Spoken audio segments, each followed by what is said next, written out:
അദ്ദേഹത്തിന് കഴിയും. അത് കെ ടി ജലീലിനേക്കാൾ വലിയ ആളുകൾ വിചാരിച്ചിട്ട് നടന്നിട്ടില്ല.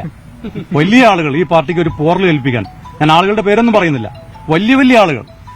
പിന്നെയാണോ ഈ കെ ടി ജലീൽ? ലീഗിനകത്ത് ഒരു പോറൽ ഏൽപ്പിക്കാൻ കഴിയില്ല. മാത്രമല്ല അദ്ദേഹം അറ്റൻഷൻ സീക്കിംഗ് ആണ്. തെരഞ്ഞെടുപ്പ് വരുന്ന സമയത്ത് അറ്റൻഷൻ സീക്കിംഗ് ആയിട്ട് ഇറങ്ങും. കുറെ ആരോപണം, എന്തെല്ലാം ആരോപണം അദ്ദേഹം ഉന്നയിച്ചു.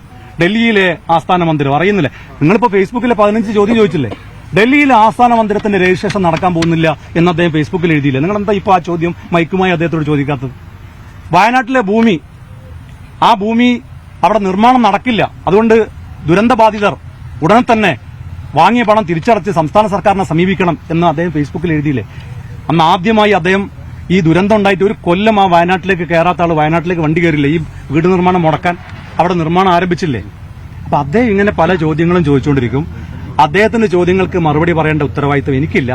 ഏതെങ്കിലും അന്വേഷണ ഏജൻസി ചോദിച്ചാൽ ആ ചോദ്യങ്ങൾക്ക് ഞാൻ മറുപടി പറയേണ്ടതുണ്ട്. അത് കൃത്യമായി ഞാൻ മറുപടി പറയും. ജലീല് പറഞ്ഞ അത്ര ശമ്പളം ഇല്ലേ? അപ്പോ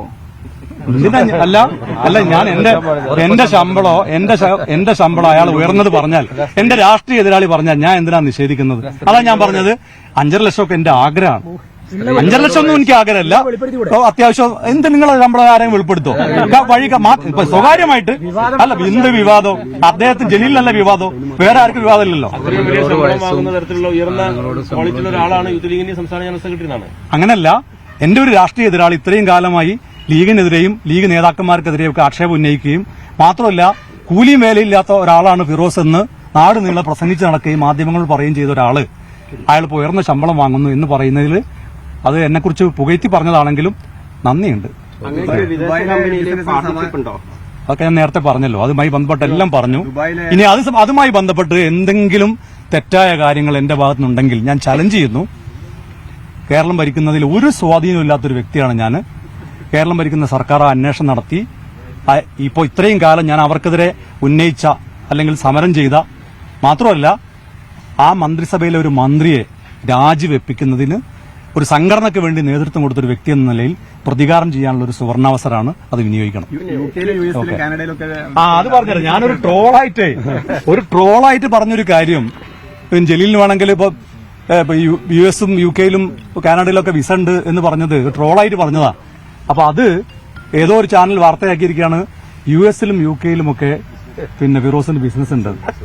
ഇപ്പൊ പല ഒരു മിനിറ്റ് അതായത് ഈ US B1 B2 വിസ എന്നൊക്കെ പറഞ്ഞാൽ അവിടുത്തെ സ്റ്റേറ്റ് ഗവൺമെന്റ്, സ്റ്റേറ്റ് ഡിപ്പാർട്ട്മെന്റ് എന്ന് പറഞ്ഞാൽ US ഗവൺമെന്റ് എന്നെ ഇൻവൈറ്റ് ചെയ്തിട്ട് ഞാൻ പോയതാണ്. B1 B2 വിസ എന്ന് പറഞ്ഞാൽ അതിന് ബിസിനസ് ടൂറിസം വിസ എന്നാ പറയാ.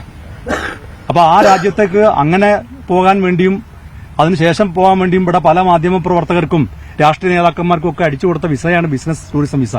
എനിക്ക് ആ വിസയും കൂടി ഉണ്ട് എന്ന് ഞാൻ ഒരു ട്രോളായിട്ട് മാധ്യമങ്ങളിൽ പറഞ്ഞത്, ഒരു ചാനൽ വാർത്തയാക്കിയത്. അവിടെ വരെ ബിസിനസ് ഉണ്ട്, യുഎസിലും യുകെയിലും കാനഡയിലും വരെ ബിസിനസ് ഉണ്ട് എന്ന് വരെ പറഞ്ഞു. അതൊക്കെ അതിന്റെ വഴിക്ക് നടക്കട്ടെ. അത് പറഞ്ഞല്ലോ, ഒരാളെ കുറിച്ച് അദ്ദേഹത്തിന് കുറച്ച് വരുമാനം ഉണ്ട്, അയാൾ നല്ല രീതിയിൽ ജീവിക്കുന്നു എന്നൊക്കെ പറയുന്നതിൽ നമുക്ക് വലിയ പ്രയാസം തോന്നേണ്ട കാര്യമില്ല. പക്ഷേ അദ്ദേഹം ചില ഗൌരവമായിട്ടുള്ള ആക്ഷേപങ്ങൾ നിരന്തരമായി ഉന്നയിക്കുന്നുണ്ട്.